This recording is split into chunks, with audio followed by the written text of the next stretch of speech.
All right, I think we're up and running and online. A bit belated with this, the fourth of Democracy Talks hosted by the Swedish Embassy here in Jakarta. We have a few brave souls in the room who have challenged the weather here. We had a bit of a heavy rain in Jakarta today, which we all know can cause some tough macet and challenges with getting where you're going. So we'll see if we have any more people coming into the room a bit late. Yes, now we have one more participant. Hello, welcome.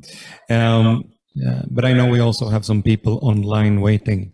So we'll start a bit slowly here with this democracy talk.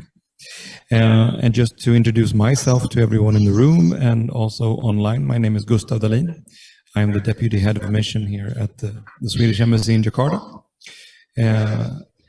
And I will be hosting and moderating this talk about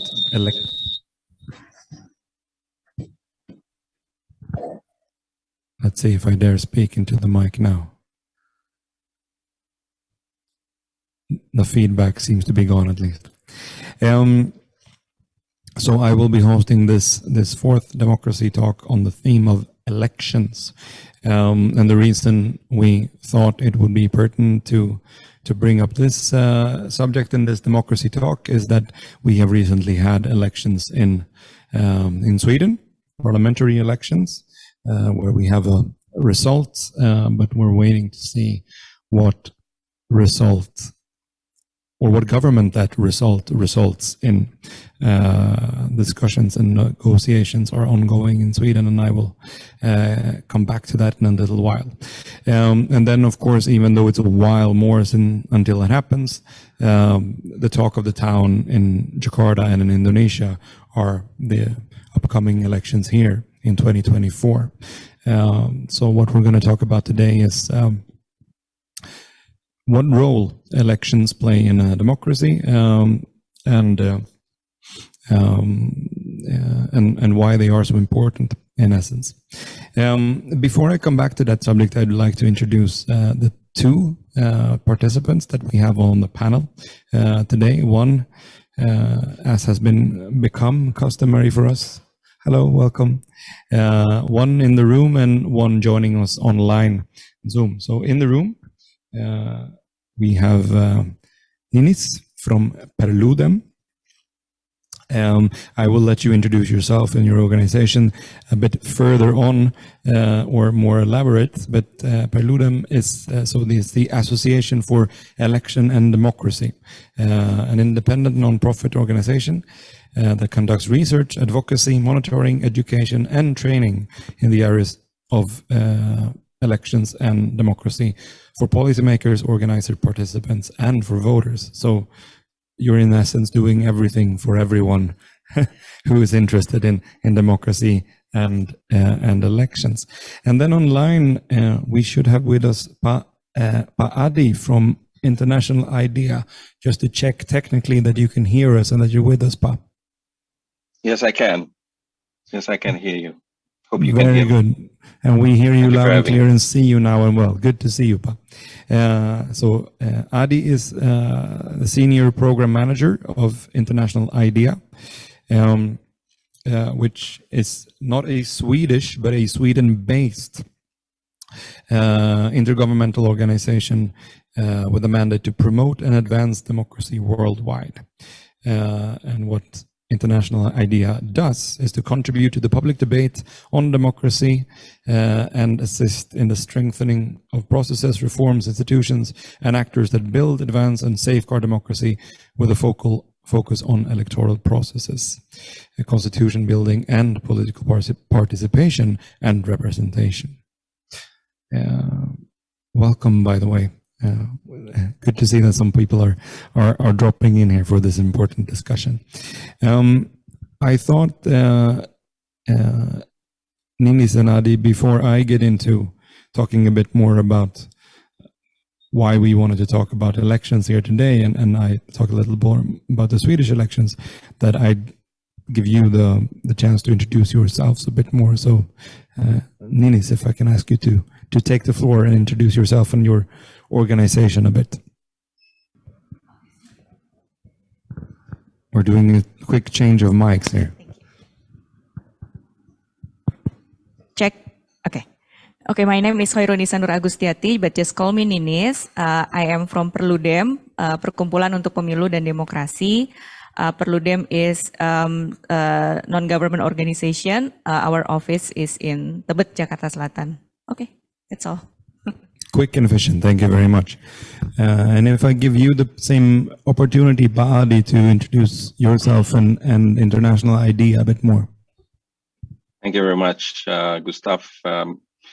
Greetings from Canberra, Australia, where I'm based, and therefore I acknowledge the Ngunnawal people, the traditional custodians of the land in which I live and work, and I pay my respects to their leaders, both past, present, and emerging.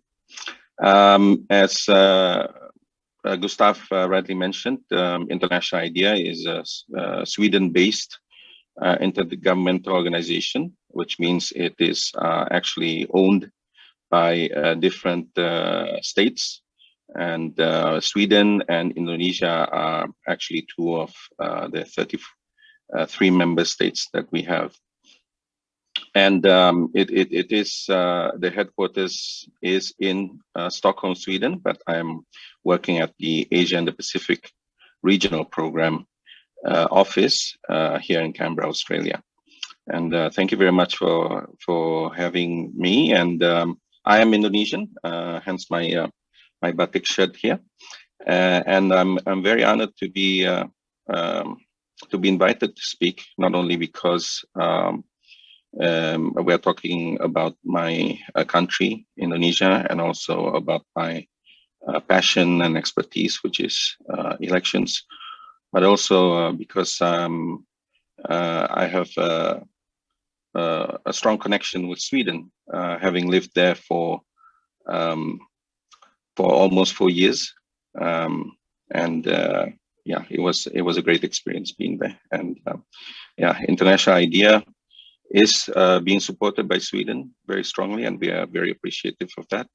And I saw on the videos that that were run earlier that we need to defend democracy, and that's one of the things International IDEA does.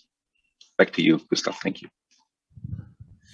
Many thanks, Pa, and we're very happy to accept you here as an Indonesian speaker, and but also as an honorary Swede, representing both countries. And thank you both for coming. Thank you for everyone who's here in the room, and thank you for everyone who's joining online as well. And maybe just to first a few words about democracy talks and why we hold them. So the Swedish government and the Swedish Foreign Service is running a larger campaign that we call the Drive for Democracy, and which comes back to exactly what Pa Adi was mentioning earlier, that we noticed that democracy is in many ways under threat in today's world. We can see if not retreating, so at least being pushed back or challenged in various ways across the world. And for Sweden, for a country that believes very much in democracy as a form of government, we feel we need to stand up for it and do what we can to support it worldwide. And in this, we also recognize, of course, that it's not as if, and it's not for us to come and tell the rest of the world what democracy is or how it should be. Rather, we recognize that democracy can look different and take different shapes in different parts of the world, and also that it's a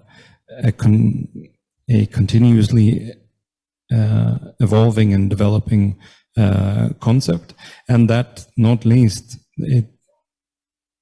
our democracy in Sweden, even though we hold it very high, is not perfect by far, and can always be perfected or made better. And the best way of doing this is to have an open discussion about it. Also recognizing that an essential part of democracy itself is that open debate, where different views are allowed to be voiced and tried against each other. So that's really the essence of why we're doing these democracy talks, very much putting the emphasis both on democracy and on the talking of the trying of different ideas and views, where we as Sweden introduced the concept to support the idea of democracy, but being very recognizing of the fact that we don't hold all the truth in this regard. And so that's why we hold the democracy talks. The reason why we've chosen to talk about elections, as I said, we recently had elections in Sweden, and we have them quite soon upcoming in Indonesia, and they are, of course, thought of as really a cornerstone of democracy and what democracy is. And just then, maybe to mention a few words of the recent elections that we had in Sweden. I believe that we have some pictures I could show here as well to illustrate what I'm going to talk about. We'll see when they come up. What we did have was on the 11th of September, we had elections for parliaments, municipalities, and regions. So elections for both the national and the local level, where we have one national level and we have two local levels that sort of complement each other. We're not going to go into the details of that. In Sweden, we have them every 4 years. And so, as opposed to Indonesia, we do not vote for or elect a president, as we are a monarchy with the king as head of state that is not elected, but we vote for parliament and for different political parties that want to get into parliament, and based on the outcome of those parliamentary elections, whoever can or is deemed to be able to form a majority in parliament, or to gain the support of a majority in parliament, can then form government. And this is what is happening right now in Sweden. Let's see if we can. What we have the picture on the screen now is just an illustration of it, how it practically happens when you vote. But this picture that we see here is now the end result of the elections that we've had, showing the different strengths of the different parties. And this is in terms of mandates in the parliament. Since we have a parliament that consists of 349 parliamentarians, you need at least 175 of them to form a majority. And as you can easily see from this picture, no single party will be able to do that on their own. The biggest party to the left is the Social Democrats, who currently are in government. But even though they are not, even though they are the biggest party in parliament now, it doesn't seem that like they will able to form a majority in parliament. Rather that it's will likely happen among the parties to the center right of the spectrum in parliament, meaning the moderates, the Sweden Democrats, the liberals, and the Christian Democrats. And therefore, the the offer to try and form a government has been given to the leader of the moderate party, who now has some time to try to convene those parties and show to the speaker of the parliament that he can form a government, and that will be put to a vote in parliament. So that's basically where we are at in Sweden at the moment.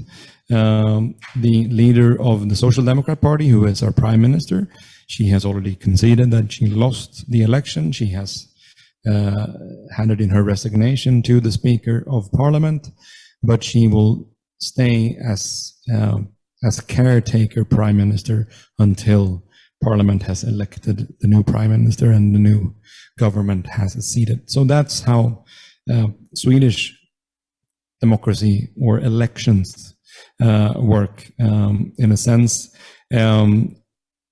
Every 4 years, as I said, in between those 4 years, or in between those elections, every 4th year. Hello, welcome.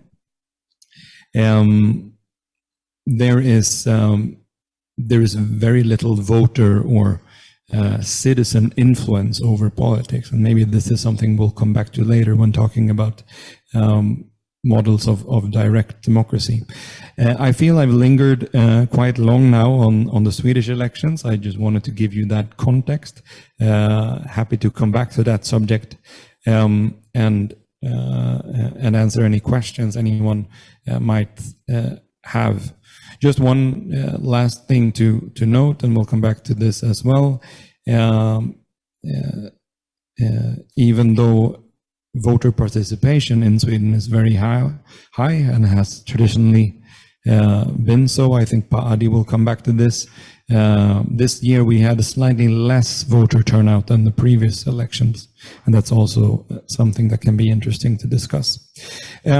But now I've been rambling on about Sweden for too long, I believe. So what I would like to do is to hand the floor back to Adi to give us a bit of an overview of sort of the state of elections and democracy in the world, and how international idea looks upon these issues and the place of elections in a democracy. So Adi, please take the floor. Yeah, thank you, Gustav. I think it's all of us around the world can attest to the hardship that the pandemic has brought to us, and the effect of the pandemic, excuse me, affects everything in our lives, including elections. And initially, in the first half of 2020, voter turnout dwindled in countries where elections were held, and a vast majority of countries during that period actually postponed elections because they felt that it's impossible to conduct meaningful elections then. But then later on, things started picking up. There have been landmark elections, for example, in South Korea in, I think it was March or April 2020, which provided sufficient safeguards that gave confidence to countries in conducting elections again. And therefore, not only elections were held, turnout we can see gradually increased. Now, why are elections important? Elections are actually certainly an element of democracy, but it's not the only one. Let's not make that mistake, that it's not the only element of democracy. On your screen, you can see how international idea conceptualize democracy and the various elements within democracy. And you will see that elections are only a minority, number-wise, quantity-wise, among the various elements. You would see in a couple of the orange bubbles, one of the orange bubbles, is electoral participation, and one of the blue bubbles is clean elections. And then there's inclusive suffrage and elected government. But then that's a minority of the greater picture of democracy. But nevertheless, as we know from the Universal Declaration of Human Rights, that but in a democracy, governments should reflect the will of the people. And how is the will of the people reflected? Through elections, genuine and periodic election, it says. Note that there's a word called genuine, the word genuine. So this means elections that are farcical or that are conducted in an authoritarian context, set up, such as in Cambodia, for example. Those cannot count as democratic elections. And therefore, one should really understand what are the elements of credible elections, and this is why we have organizations such as Perludem in existence, because they are making sure that elections are held in accordance to proper democratic practices. May I advance to slide number 3, please? Now, international idea, as I've shown you, we have a framework that that shows the state of democracy in various countries, and we have one for almost all countries. We are gradually increasing the number of data for countries with population less than 1 million. But other than that, we have data, and you can find them on our website. This, what we call GSOD, or Global State of Democracy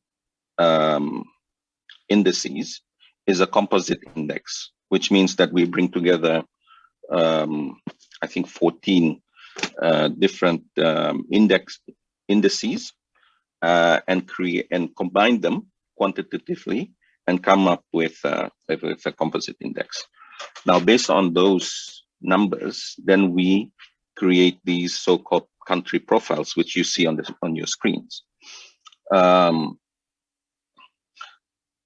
So based on the scores for each of the what we call attributes, then they are color coded using traffic light colors. So green means high, yellow means middle, and red means low. So here you can see a comparison between Sweden and Indonesia. Yes, based on the color, it's quite visible that Sweden's democracy is more advanced than Indonesia's. But this is not the reason why International IDEA created GSOD. IDEA created GSOD not necessarily to compare one country to another in this way, saying that, oh, Sweden is much better, has much better democracy than Indonesia, but rather to show that a country like Indonesia, it is a democratic country, but it has some elements, some areas of improvement. So if we look at the, just a short explanation about the little red speck that Sweden has there, which is, it's for the direct democracy sub-attribute. That's because Sweden doesn't have mandatory referendum. It only has optional referendum. And it doesn't have other direct democracy instruments such as citizen initiatives or agenda initiatives. That's why it's red. Same as Indonesia, by the way. It's red as well. May I have slide number 2, please?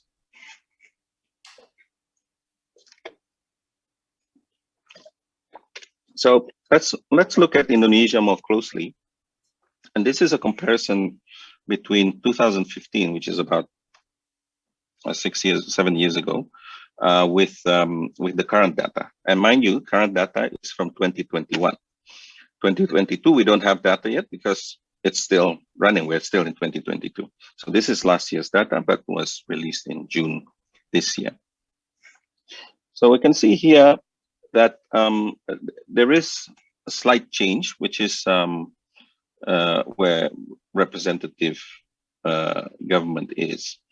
But we see that there is a shift from yellow to red.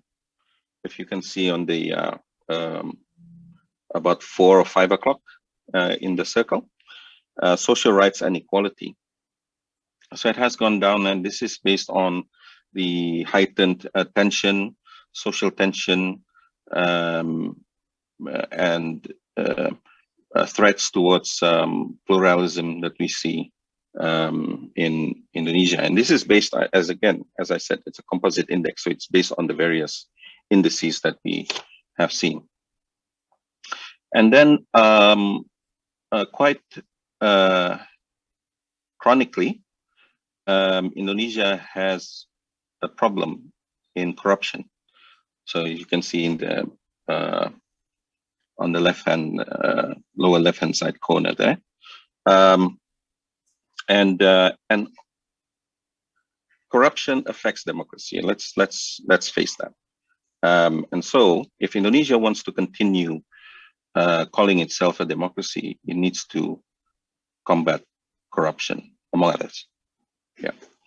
So I think that's it from me for now. Gustav. Thank you so much, Pa, for that overview, and that what will form, I think, a nice introduction also to what Ninis is going to talk about.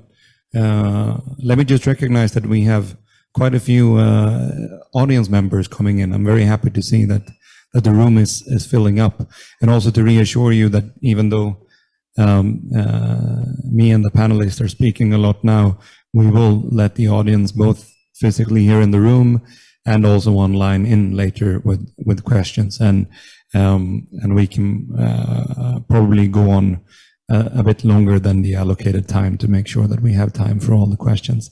But now I would like to give the floor to Ninis, who have waited patiently to get her time in the limelight.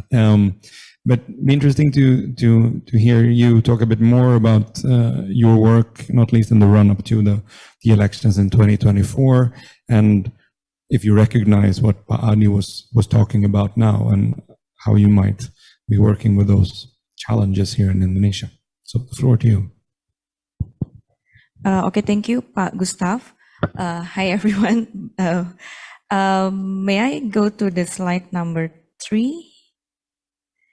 Yeah, talking about Indonesia election based on GSOD from the International IDEA or the other institution that have indicator for democracy, for example, The Economist, actually based on some of their indicator, for example, one indicator about how we manage the election, actually the score for how we manage the election is quite good. The score is quite good.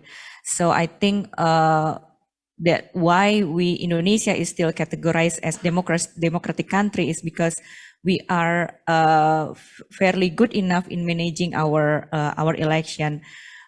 We have Pak Arief Budiman here. Pak Arief is the former chairman of the KPU. In our constitution, it is a guarantee that, for example, our KPU, it should be independent, neutral. It is guaranteed by our constitution, and maybe it is different from other countries that don't have a guarantee in their constitution. So that is why from the national level until the polling station level, yeah, we have to make sure, yeah, even though we have a problem here and there, but it is like guarantee that our KPU is non-partisan. But Indonesia we have a big election. I quote this data from KPU website. In 2019 election, yeah, Indonesia is a big country. From Sabang to Merauke, we have more than 192 million voters in 2019 election. So it is very big, and we have more than 800,000 polling stations. Talking about the officer, maybe 6 or 7 million officers. So it is very big election, and we have simultaneous election started in 2019. Before 2019, we have separate election between our legislative and DPR. Previously, we have, for example, legislative election on April, and then 2 months after that, we have the presidential election. But then after, in 2013, Effendi Ghazali goes to the Constitutional Court. Constitutional Court in Indonesia is, yeah, when you feel like your constitutional right is violated by the law, then you can go to the Constitutional Court. And Effendi Ghazali go to the Constitutional Court or Mahkamah Konstitusi, and he asked for the court, if we have the separate election, it will violate his constitutional right, because at that time he was a student in Amsterdam, if I'm not mistaken. So that's violate his constitutional right. And then the court said that starting from 2019 election, the election should be held simultaneously. So that is why we call it, we have 5 ballot election in Bahasa Indonesia, Pak. Pemilu 5 kotak suara. But some of the scholars, for example, or activists said that it is not a simultaneous election. I don't know the term in Bahasa Inggris, but there is like a joke, call it that pemilu borongan. Do you know borongan is? Borongan is when you have all together in one pack. That's why what is borongan is, or is there anyone can translate what is borongan? Pemilu borongan, because all of the election is held in one day. So it is very complex, not only complex for the voters, because if we go to the slide number, number 8, yeah, if you go to the slide number 8, the complexity for voters can be seen from the invalid votes in 2019 election. We have, this is for DPR, because we have a presidential election, DPR, DPRD provinsi, DPRD kabupaten kota, and then DPD. This is for DPR. Our invalid votes is 11.12%, or equal to more than 17 million of votes is invalid. If we convert the 17 million of invalid votes, it equal to 60 or 70 seats on DPR. So you can imagine 60 or 70 seats for DPR is gone because it is invalid. Based on a LIPI survey after the 2019 election, LIPI conducted a survey asking to the respondent, asking, how do you feel about this 5 ballot election? And more than 60% of the respondents said 5 ballot election is complex for the voters. Not only for the voters, but also for the officers, because more than 800 officers are passed away in 2019 elections because of the workload is very big, yeah, because they start working not only on the election day, but they already start maybe a week before the day, and then after the polling station is closed.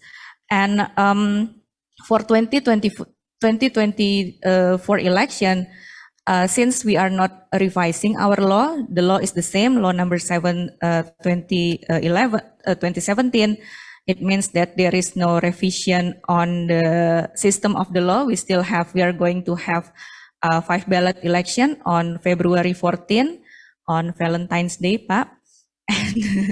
And not only the 5 ballot election in 2024, we will also have the regional head election. All of the regional in Indonesia will hold local election in November 2024. So all of kind of election in Indonesia will be held on the year of 2024. So we can imagine how complex it is, how high is the political tension, and also how our election management body also they get complexity in managing the election, because there will be an intersection between the pemilu and pilkada. So that's a little overview for Indonesia election. Thank you very much. If I take a question straight back to you based on that, so would you say then that for the upcoming elections in 2024, is it this complexity of holding so many different votes at the same time that is the biggest challenge to the 2024 elections?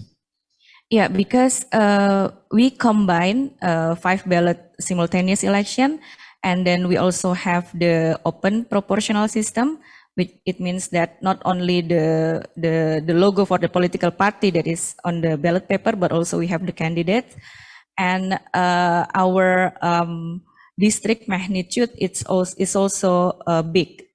So that is why our ballot paper is very big, like a newspaper, and it is and for the voters, for example, it is not easy to determine how who should I vote, because so many political parties, so many candidates, and in the condition that in 2021 Indikator Politik held a survey measuring party ID in Indonesia, and the result is party ID in Indonesia is very small. It means that Indonesian people is not connected to the political parties.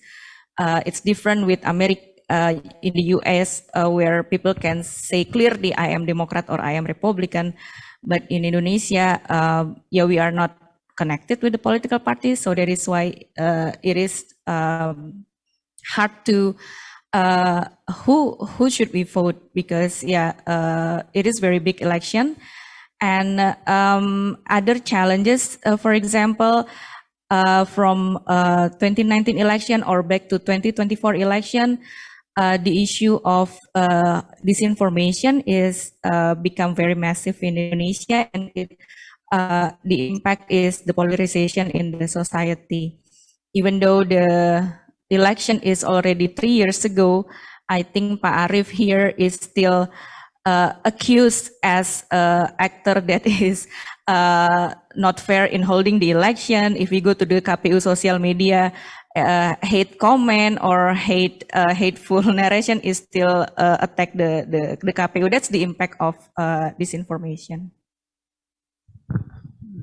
So the complexity of the elections and the threat of disinformation are the two main challenges. And I mean, this is something that we recognize from many places of the world. Also, Sweden, I think for Sweden, we have the benefit of being a much smaller country than Indonesia.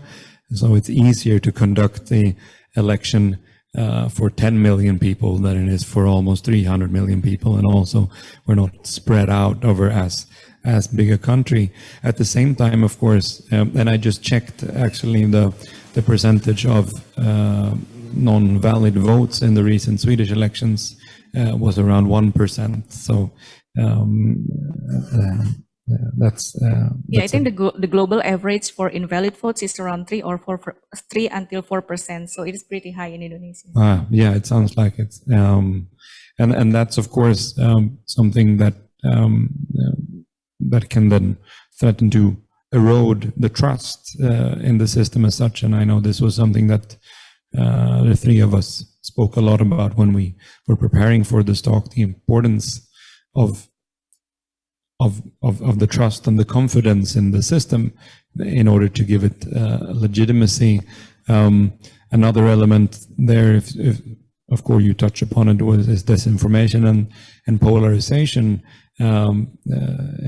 within society and between political parties. And this is, again, I think, a trend that we see globally and that we also saw in Sweden now. We're seeing in Sweden with quite a strong polarization within our parliament, with some political parties not wanting to cooperate or even talk to each other, and also spillover effects of that into society, where a stronger polarization between those who prefer one side of the political spectrum and those who prefer the other, and then accusations being made from various sides about the other one side not respecting the name of the game of democracy, or not the results of the elections, or doubts being cast upon on the election results as such. I'd like to turn that then to a question to Pak Adi. If this, I'm guessing this is a trend we see globally. Could you confirm that, or how do you think about globally, or in the case of both Sweden and Indonesia, when it comes into the issue of trust in the electoral process? Yeah, what is noticeable from Swedish elections is that there's a high trust from voters towards the electoral process and also the electoral management body. And I saw this with my own eyes back in 2010, that the ballots are put without much security, and voters can just queue up and pick the ballot that they like. Maybe for viewers, for the audience, we should explain that in Sweden, the ballots are by party. So different parties have their own ballots, and they are color coded. So you can easily see which color paper a voter holds as they go to the voting booth. There are changes this time around, which probably Gustav can explain better than I do. But there's a high trust in society, and also voters happily conduct their elections, or participate in elections openly, and this is, I would say, an anomaly rather than the norm when we look at globally, and certainly in Indonesia, where you would want to safeguard certain aspects of the electoral process, especially the voting and counting process, and also the ballots, some sensitive materials need to be guarded, and that's more like the norm in globally. I actually don't need the slides, so you can take it down.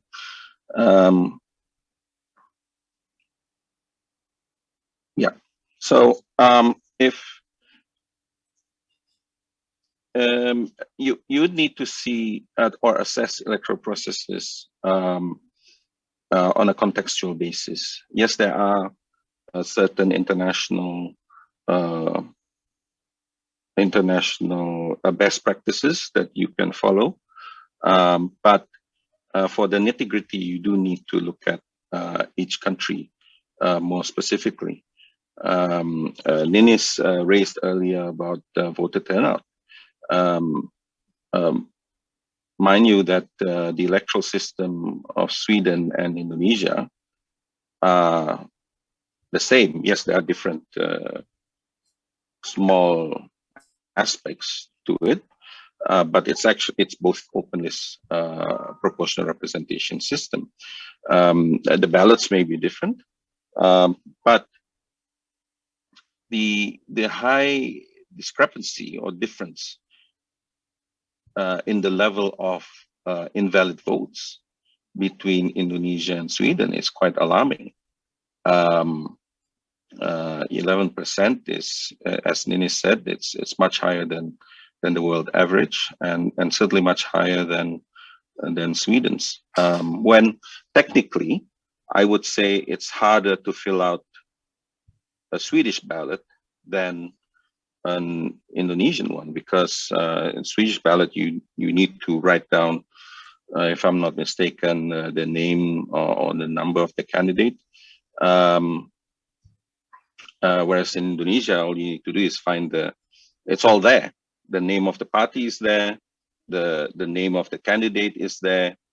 So there's little reason for invalid votes actually. Now, something interesting that I found in the Swedish election result website is that there is a categorization of invalid votes, and we can see that the highest proportion of invalid votes, which is 0.9%, is for blank ballots, which means the ballot has nothing in it.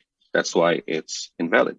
Now, in Indonesia, there isn't such categorization yet, and I think moving forward, this is something to consider, because who knows, maybe among the invalid votes, which, as Nina said, translates into 60 seats, which is quite a large number. What if there are a large proportion of it are actually protest votes? People don't really like any of the political parties, they don't like any of the candidates, so they protest. Now, unlike some other countries, like Thailand, for example, or India, Indonesia doesn't have a no vote column, which means voters can elect to expressly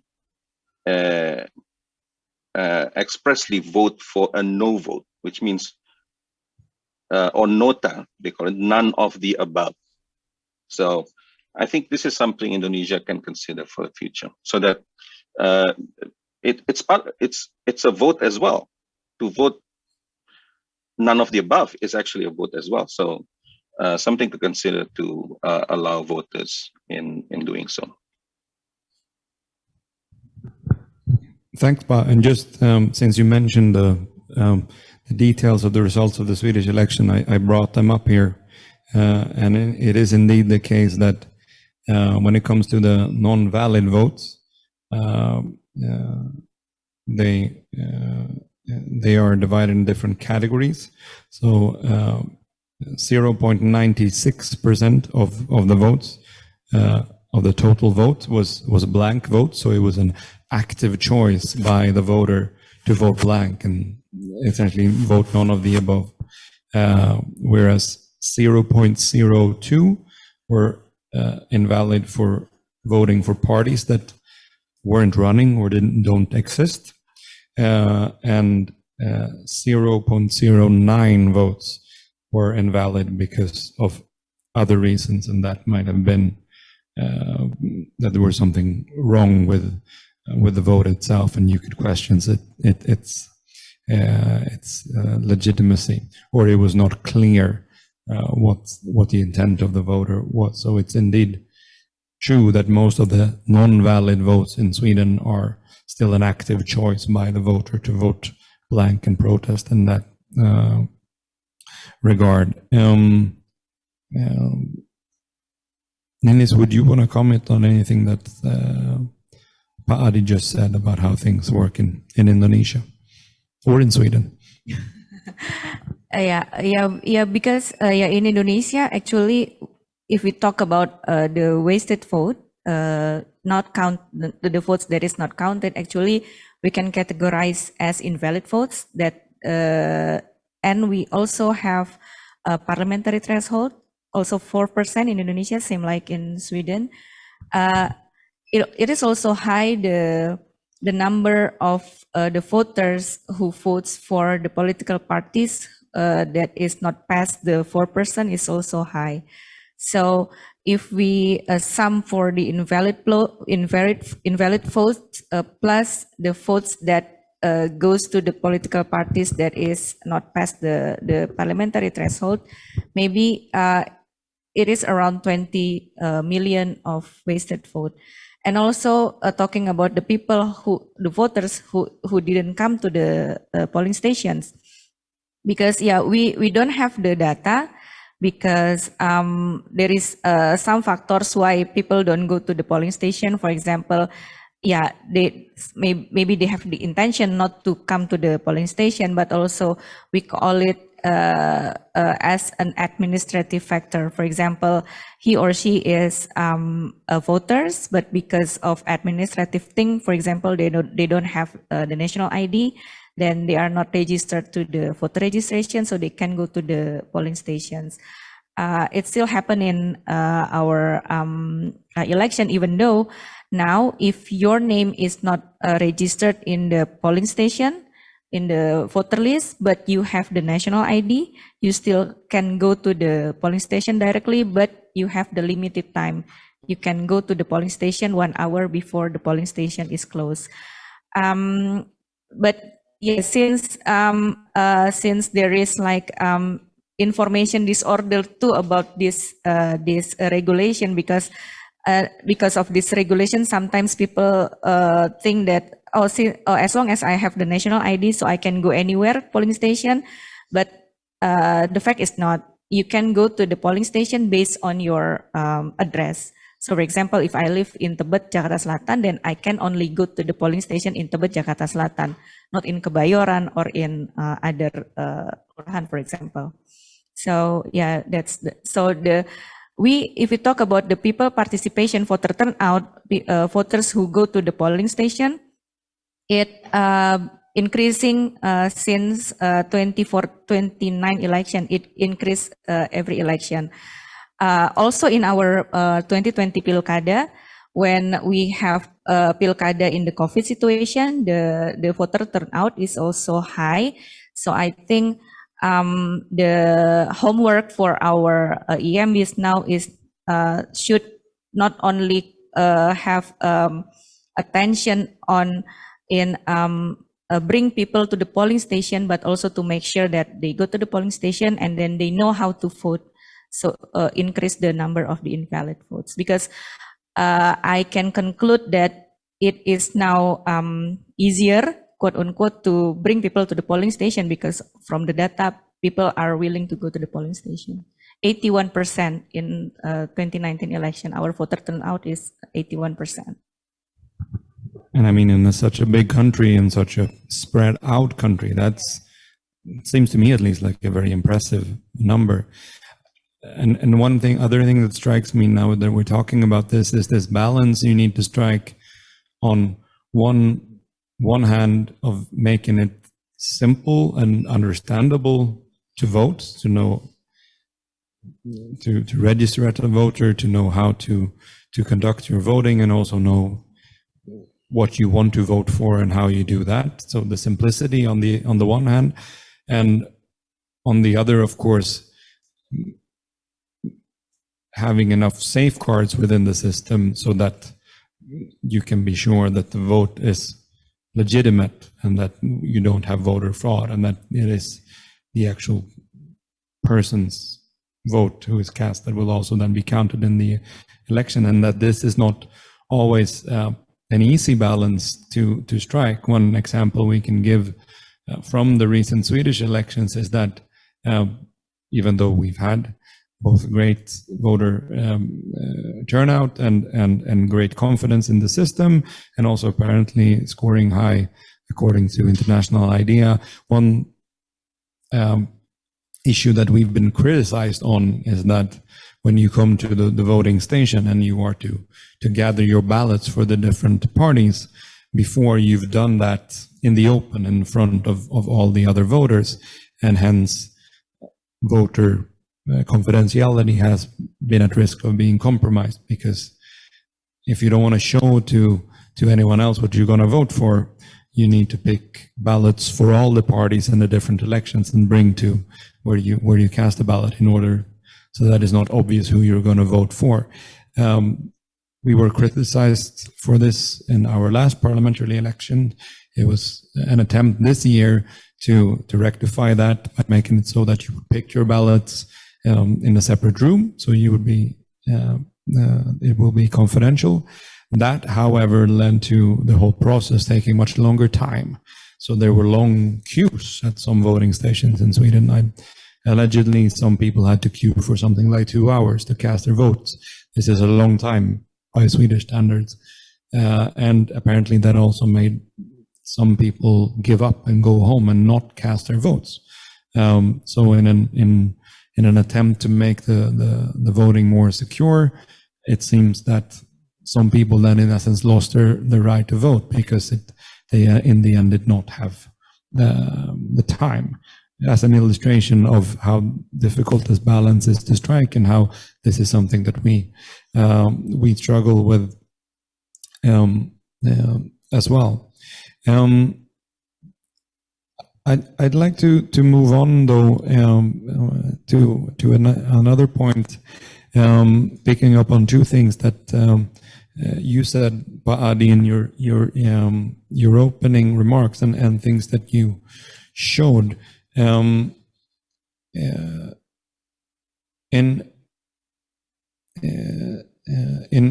one of your slides, we found a commonality between Sweden and Indonesia when in those two circles you showed. Maybe we can bring that slide up on the screen. Actually, it's Pak Adi's slide number 3. Where we can see that Sweden and Indonesia are in the red, both of us, and that's when it comes to direct democracy. As I was saying before, when it comes to voter and citizen influence over Swedish politics, it happens essentially once every 4th year when you cast your ballot to the parliamentary and the local elections. And in between that, it is entrusted to the parliament and to government and the different local legislatures to conduct policy. Once in a while, we do hold referendums on certain things, such as joining the European Union. But it's quite uncommon, and it's usually in conjunction with the parliamentary elections. So we have very little of that direct democracy, and it seems that goes for Indonesia as well.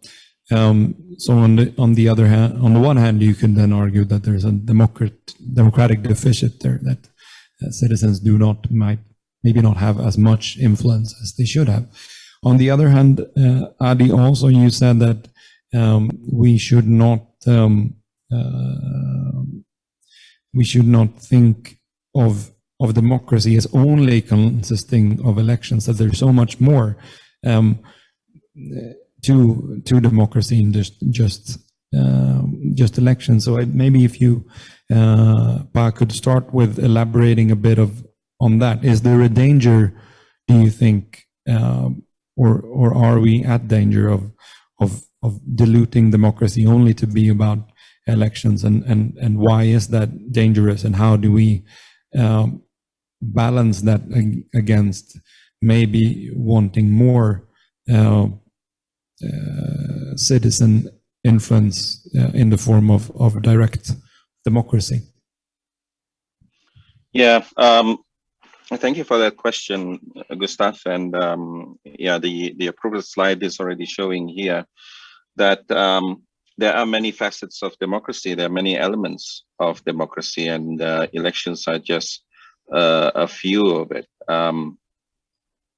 And therefore, if if one country focuses only on making sure that elections are run well, then it's not sufficient. And Indonesia is a good example of that, actually. As Ninis said, Indonesia's record on elections and also the how elections are being conducted, the voter turnout, they're all very good. Yes, there are some homework still yet to be addressed, such as avoiding or preventing manipulation of election results. But as far as elections are concerned, it's great. But as you can see on the right-hand side there, but there are other problems that Indonesia need to tackle in order to stop its declining trend over the last 6-7 years. I mentioned corruption already earlier, and then social rights and equality. I think this is because of pluralism being more and more set aside in Indonesia. I think just drawing a bit of comparison with Sweden, your video early on shows the diversity of the Swedish people, and I, having lived there, I can attest to that. That is true. Sweden is very generous in its immigration policy, but as we can see from the election results, it is being challenged with the Sweden Democrats coming second. But nevertheless, Sweden's democracy is still healthy. And then Indonesia also has other homework in terms of civil liberties, as Ninis mentioned about the need to combat disinformation. But then all over the world, we know that combating disinformation needs to be balanced with the adherence or the upholding of human rights, freedom of expression, freedom of speech, freedom of the press. These can be curtailed if one focuses too much on combating disinformation only. So there is a balance that needs to be struck. And then on representative government, the threshold is a problem. Ninis has already mentioned that. And also the so-called presidential threshold, which is a threshold that needs to be met by political parties that want to field their candidates for the presidential elections.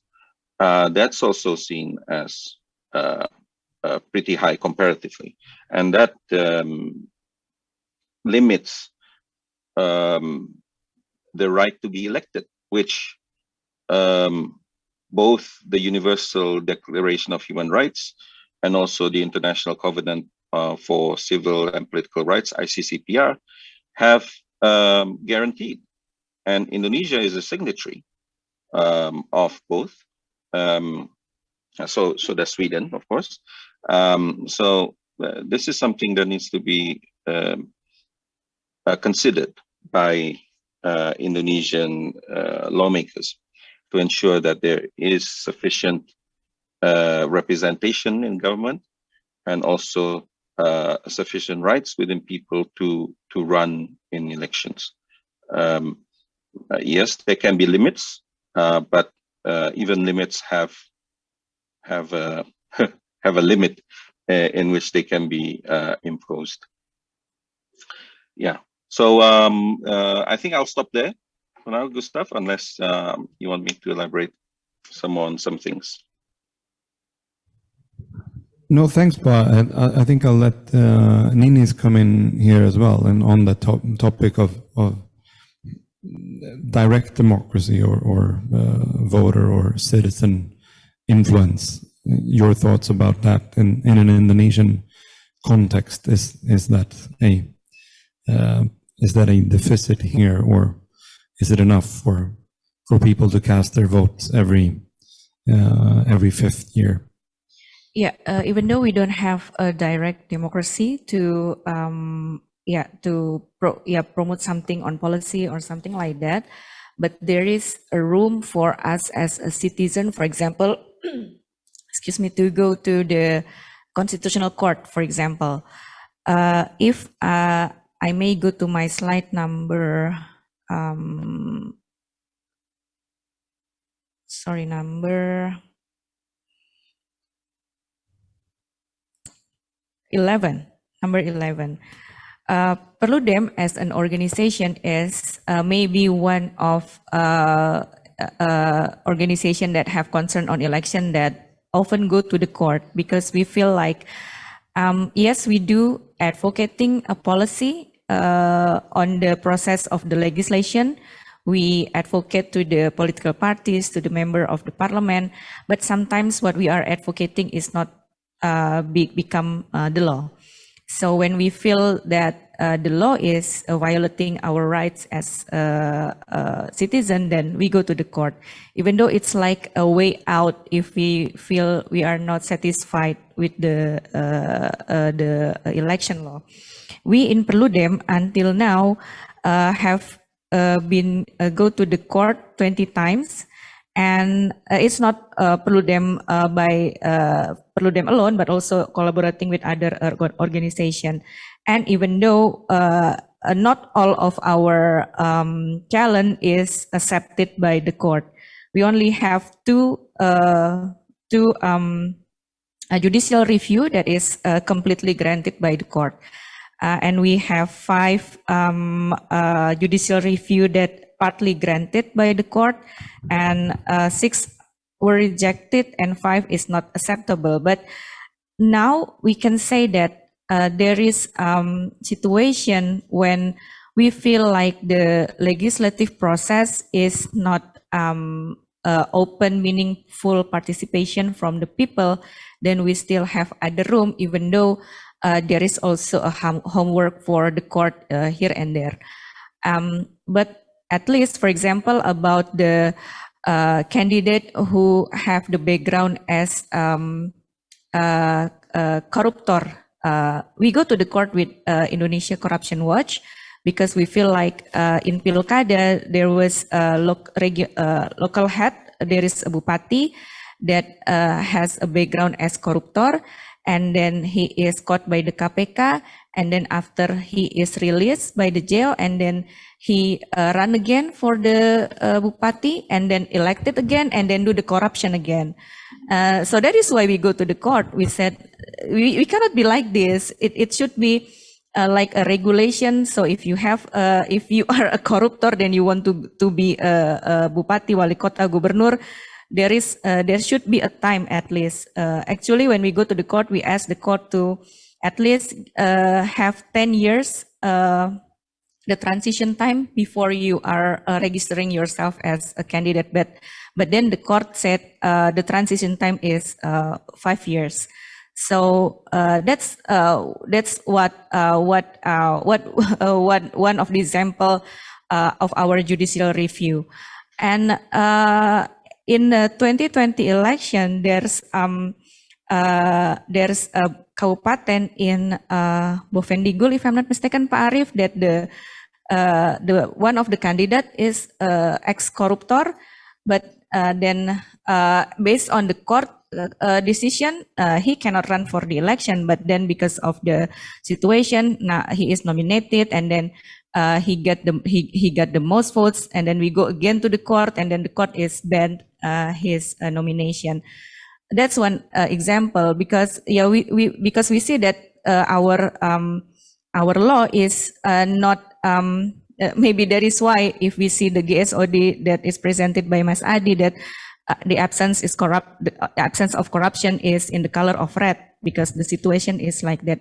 Another example, for about in 2011, there is a law of, previously we have separate law for the election management body. We have the separate law, and one of the article in the law number 15 year 2012 said that a member of political party can be a member of the election commission in Indonesia.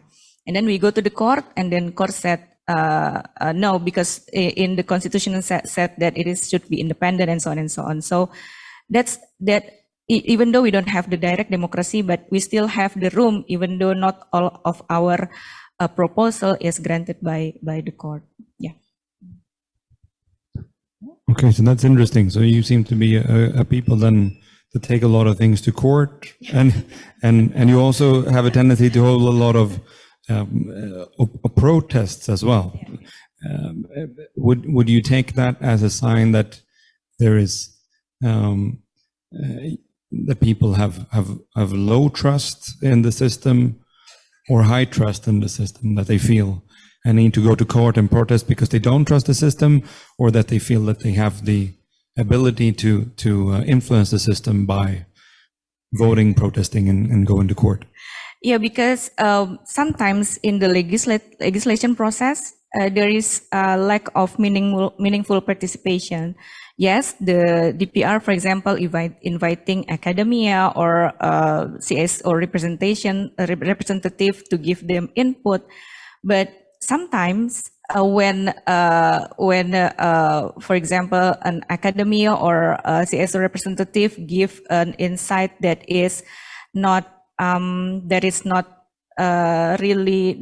very have the same argumentation with the legislative, then they will not invite them again, and then they will find another academia or other representative that will justify their argumentation. That's the situation now. So and the process of the participation is sometimes limited to just invite people to discuss, but there is a limited room to give input. For example, not all of the legislative process if we talk the context about the law of Undang-Undang Kekerasan Seksual, it is very meaningful participation because they are hearing from the women organization, for example, but in the context of the law that have high political tension,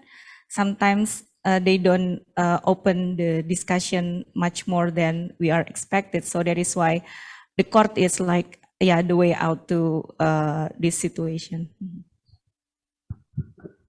Great, thank you for that. It's very, it's interesting and seems like an eternal question how to strike that balance within a political system. I have so many more questions I would like to ask, and we have a few things that we have discussed before this session that we wanted to talk about. But in the spirit of democracy and letting everyone have their voice heard, I would also like to invite for questions from the floor. And while I would invite everyone in the room to think about what they would like to ask, we have 2 questions already in the chat online. So I will start with one here that has been addressed to myself and to Adi.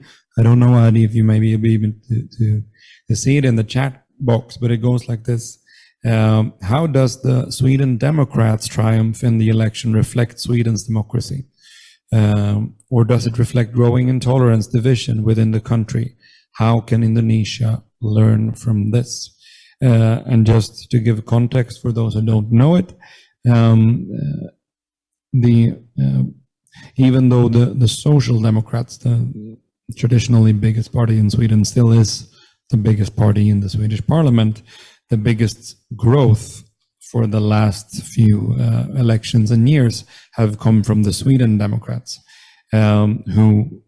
which is a right-wing party that runs mainly on an anti-immigration platform, or wanting to change the traditionally generous immigration policies of Sweden into more restrictive ones. They came into parliament in 2010 with only, I think, 5% of the vote, and this year they came out with 20%, and thus being the major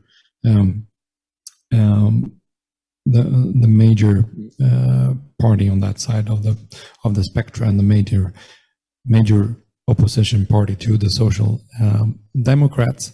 I want to mainly let Adi come in and comment on this as well, but it's of course a sign of the times, a trend that we've seen in many countries. It's also interesting to see that if you break it down, the vote in Sweden on different demographics and geographics, you can see, for instance, that there is a very clear division between men and women in Sweden, what men and women vote for. Women tend to lean left, Social Democrats. Men tend to lean right, Sweden Democrats, and also a very clear division between major cities and out in the rural areas of the countries. So I think that there's a lot to be said about the changing of Swedish politics, but it's definitely clear that we see a bigger division and, in a sense, polarization of among voters and among views, and this is again it's creating somewhat of a challenging environment in parliament when it comes to forming majorities and eventually forming of a government. And so it will be the Swedish political system is put to the test now to be able to function within the parliamentary system, to form functioning majorities and a government then that can operate under these conditions. But definitely a symptom of sort of a growing division of views in Swedish society. I don't know, Adi, if you want to come in and comment on this as well. Yeah, thank you, Gustav. Well, this is democracy. The election results reflect the will of the people. So if Sweden Democrats constantly are polling higher and higher from election to election, that means they resonate well with the will of the people who voted for them, and that's reflected in the election result. And also, this is proportional representation for you, where the proportion of the votes received by the political party translates almost more or less the same as the proportion of seats in parliament. And this is true in Indonesia as well. In a winner-take-all electoral system, which most of the Anglo-Saxon countries have, I don't know, I haven't done any analysis, but it's possible that a party with 20% of votes may not get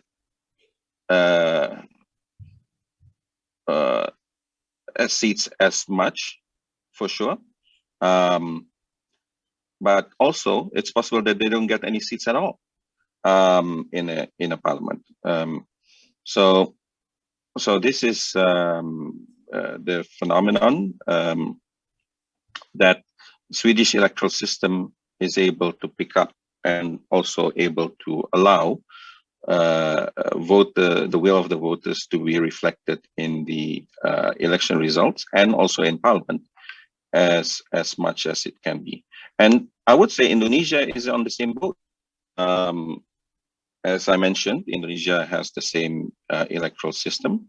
And as long as the district magnitude, which Ninis mentioned earlier, district magnitude means the number of seats in a particular electoral district, can be maintained as on the high side, because in Indonesia there are many districts that have 3, 4, 5 seats, and that's quite low. And the lower the number of seats in a particular district, or the lower the district magnitude, the less proportional the election result would be.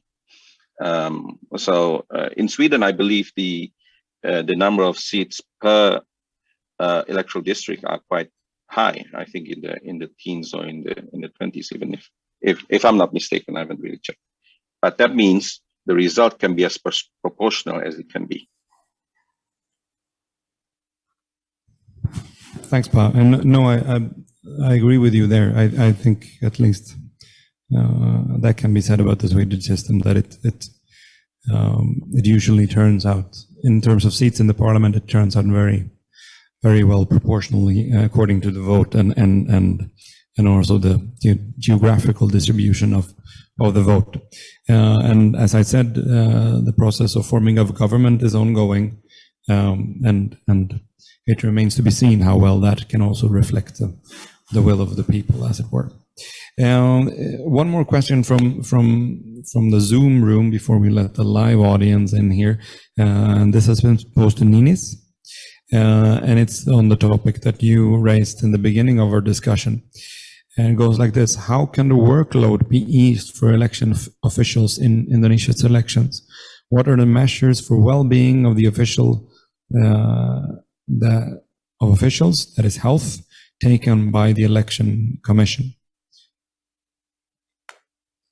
Yeah, in 2019 election, we have the first time of simultaneous election, 5 ballot election. And previously, the regulation in the law said that the process in the polling station should be finished on the same day. So previously we have election in April 17, so it should be finished on April 17. But then since we are predicting that it is impossible, and then back again, people go to the court, and then the court say, okay, you can add more time plus 12 hours. The fact that, for example, in my polling station, I live in Depok, the process in my polling station finished at 4 a.m. The next day. The election was in April 17, and it finished on April 18 on the 4 a.m. in the morning, in the early morning. We also are surprised that why we just add one more election, because previously we have 4 ballot election, because we have separate election, DPR, DPRD provinsi, kabupaten kota, DPD, and presidential is 2 months after that. But why, when we just add one more election, it is very impacted the workload of the polling station officers. Because the officers is work not only started on the election day, they already start their works maybe a week before that, because they have to deliver the form to the voters. People said it is an invitation, but it's not an invitation. It's like a form that said, here's your name, here is your address, and you go to the TPS number, the polling station number 1, for example. And it is still done manually. So the officers should write it manually, and then deliver it to the people. And then 3 days before the election, they set up the polling station. They wait for the logistic. And then on the election day, we have a voting and the counting process, and the counting process is still held manually. There is so many forms that need to be filled, maybe around, I don't know, more than 100 pages that should be write manually. And after the polling station is closed, then they need to deliver the logistic to the sub-district. So this whole process, and there is a situation also in Indonesia. It is not easy to find a person who wants to be a polling station officers. So that is why if there is a polling station officers that already serve in one election, then he always be the polling station officers for every election, even though he or she is already old, for example. So it is not easy to find younger people to be a polling station officer. So that is also a homework for us. Based on the research from Universitas Gadjah Mada, they do a multidiscipline research. One factor why there is so many polling station officer pass away in 2019 election is because of the health factor, because they have like comorbid, and they are based on their research, most of them are smokers. So when the workload is very high and the political tension is also high, it makes them stressful. And the situation in the polling station is very complex. For example, if there is a voters come to the polling station and, for example, his name is not on the registered in the voter list, and the polling station officers don't know what to do, and there is debate, for example, over there, they don't know where to go because there is no like call center or anyone that can be asked. So they have to go to the sub-district, for example. It also become a factor why it is very complex. The workload is very complex on the election day. All right, thank you very much. It seems, yeah, a huge challenge in the system. Since we have a representative and even former chair of KPU in the room, I don't know, Pa, if you would like to comment on this issue as well. I think there's a mic coming up from behind you there. Well, actually, I'd like and enjoy this discussion. So there is no more comment from me, actually. After lunch, we also have a discussion with our friends from some province. They are also former as commissioner in each province. We are talking and discussing about the preparation of 2024 election in Indonesia. So after this, I have to go back to that discussions and hope that there will be a kind of recommendations. Yeah, what is the challenging and what should be prepare and make our election getting better and better for the following elections. What is that? I think there are a lot of, one of them are, Ninis already said, preparing the healthy officer at the lower level. That is KPPS person who done the electoral process at the polling stations.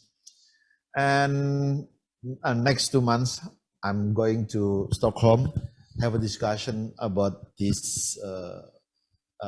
I think a nice topic. Thank you, Pa Adi, for giving me a chance, giving me opportunity to go to Stockholm, join with the roundtable discussion with IDEA, talking about, what do we call,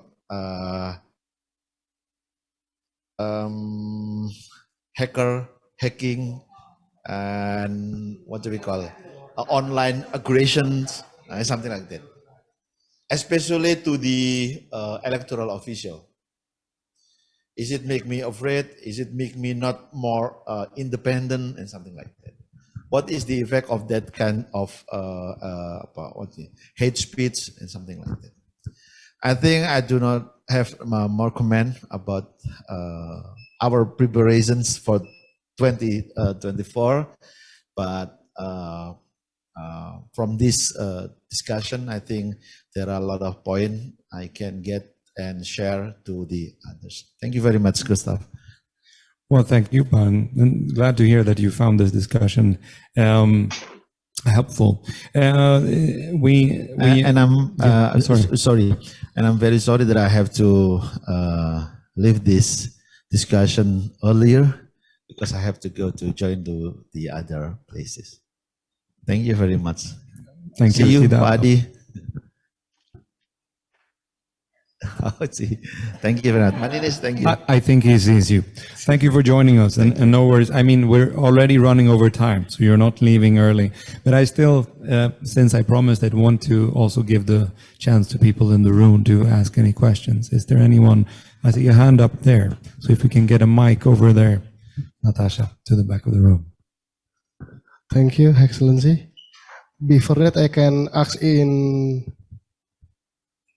yeah, because my English is very bad.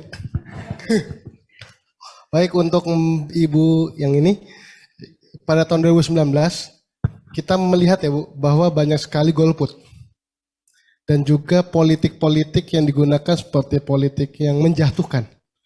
Nah, di 2024 ini pun kita juga akan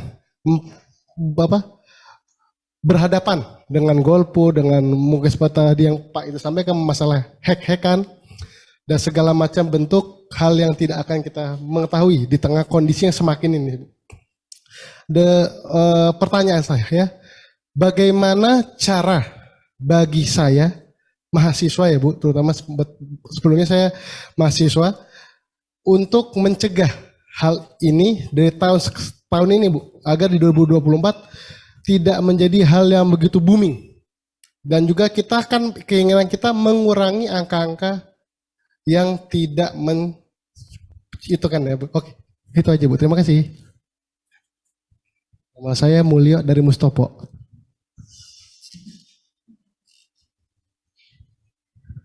Terima kasih. Do you want to take that question straight away, Nines? Do you want me to translate in bahasa? That would be very helpful. Thank you.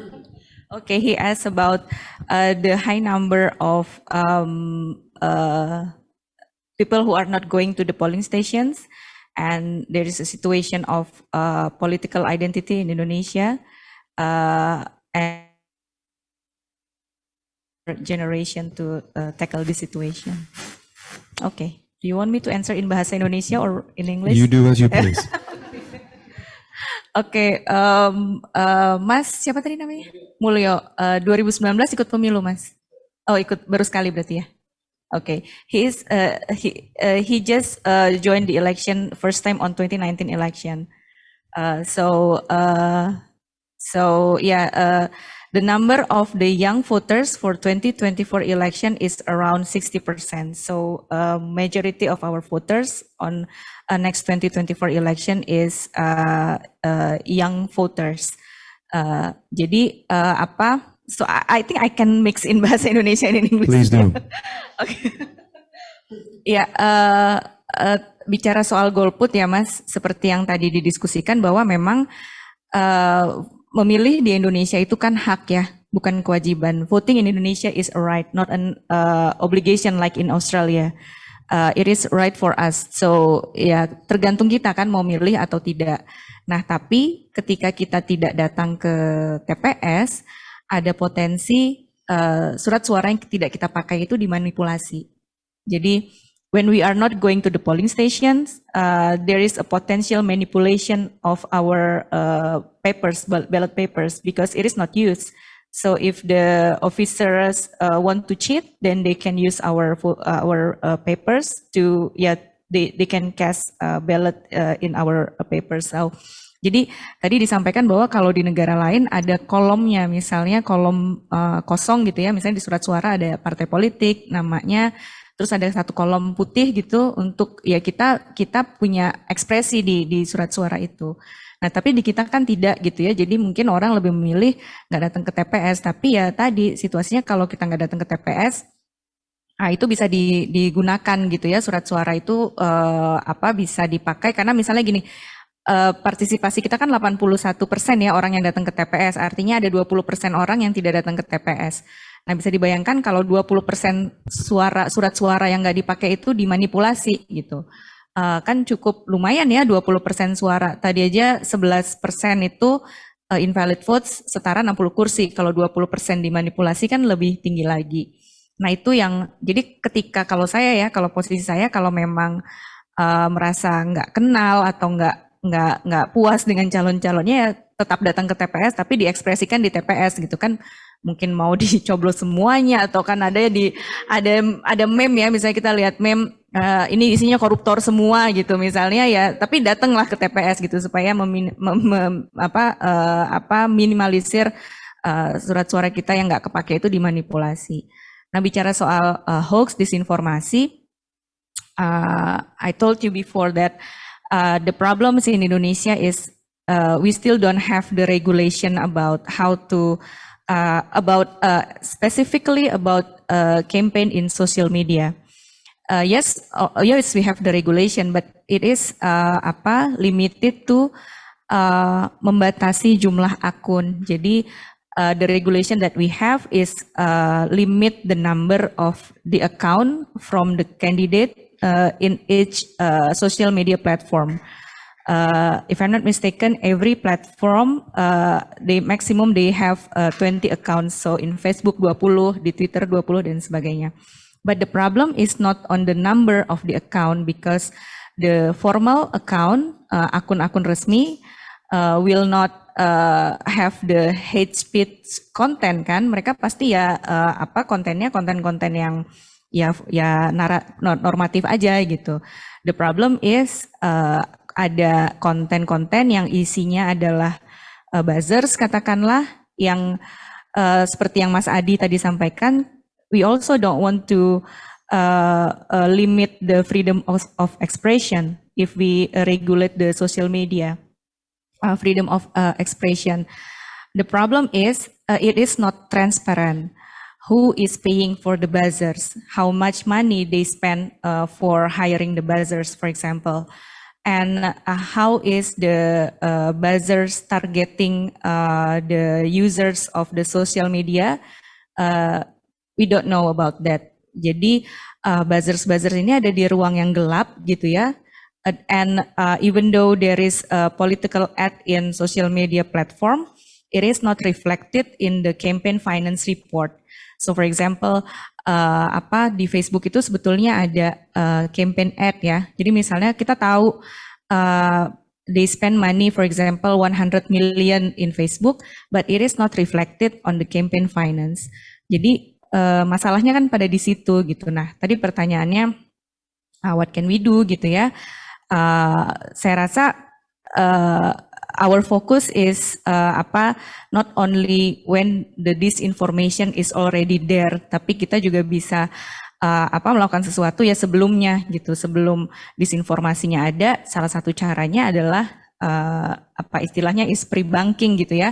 Kita kayak ada pemetaan gitu, ini isu apa aja yang mungkin bisa jadi potensial disinformasi, kita sediakan dulu nih informasinya. And EMBs, KPU need also have the protocol communication, because sometimes they respond disinformations 3 or 4 days after the disinformation become viral. It's like it's too late. Because the problem maybe the problem is maybe not because the valid news is not there, bukan karena berita yang benarnya tidak ada gitu ya, but ada tapi mungkin nggak bisa dijangkau banyak orang. Jadi there is an information gap between the voters, so they don't know where to find the right news.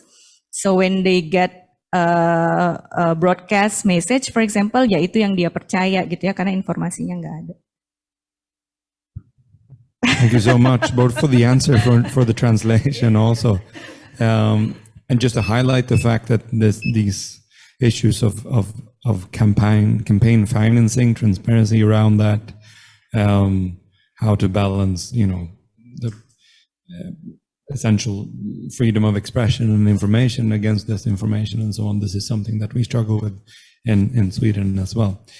We are, even though there's much more to talk about, we're going to have to close this off soon, but I'd like to allow for the room for one more question from the floor before we close the session. So down here, please. Hello, my name is Faisal. I'm sorry, this question kind of quite basic. I would like to know, especially for Sweden, how many political parties in Sweden, And how about another question is about the influence of the candidates, because from my experience, especially where I live, that like the there's a election for government, chief village, to get a lot of votes, they give money. Yes, to the people to get that votes. I'm not, I don't lie, okay. And then if not money, they give like a daily needs. Yes. And how about in Sweden? As we know that Sweden is really a democracy and freedom of speech. But yeah, that's my question. Tack. Thank you. The simple part first. The number of political parties in parliament in Sweden are there are 8.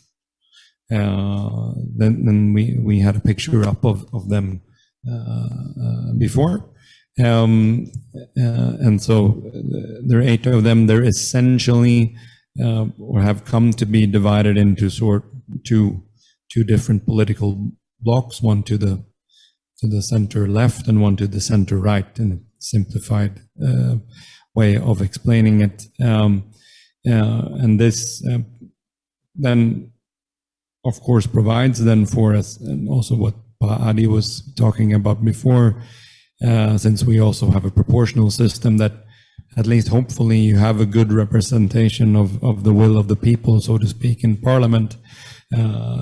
But it also provides for a challenge to form stable majorities within parliament and then forming an effective government. So it again comes back to this balancing of the different interests of democracy. Then when it comes to the election of certain representatives of in both the regional or the local and the national legislatures, no, there is at least no direct vote buying in Sweden. You're not allowed to campaign in that way.